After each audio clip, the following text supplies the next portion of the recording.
स्थानिक स्वराज्य संस्थेचा निवडणूक कार्यक्रम जाहीर झाल्यानंतर आता वेध लागलेत ते अर्थातच महानगरपालिकेच्या निवडणुकांचे 19 प्रभाग असलेल्या धुळे शहरामध्ये 74 नगरसेवक असलेली ड वर्गातली महानगरपालिका आहे। आतापर्यंत या ठिकाणी भाजपची सत्ता आहे, पण आता निवडणुका जाहीर झाल्यानंतर या पालिकेवर कोणाचा झेंडा फडकेल याविषयी चर्चा सुरू झालेल्या आहेत। आढावा घेतला आपले प्रतिनिधी विशाल ठाकूर यांनी। धुळ्याचे काही नागरिक आहेत। सर काय सांगणार, धुळे महानगरपालिका आता निवडणुका तोंडावर आहेत। भारतीय जनता पक्षाची तिथं सत्ता होती, नंतर प्रशासक बसलं होतं।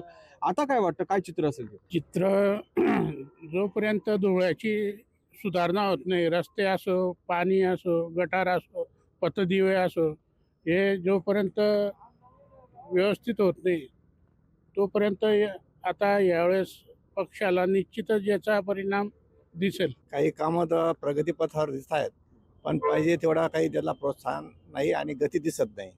रस्ते पाहिलं तर फार खड्ड्यामध्ये दिसतात। इथं बरेच लोक वॉर्निंग मार्कसाठी येतो, मी देवपुरून इथं येत असतो, पण हा जो रस्ता आहे ना, काय धुळेचं साम्राज्य असतं या ठिकाणी, तर हा रस्ता काँक्रीटीकरण झाला पाहिजे।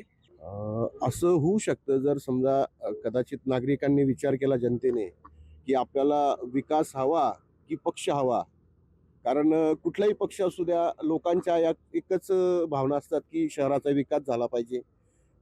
सामान्य नागरिकांना कोणता पक्ष सत्तेत आहे किंवा काय याच्याशी काही देणं घेणं नसतं, त्याला घेणं देणं असतं फक्त त्याच्या शहराच्या विकासाशी।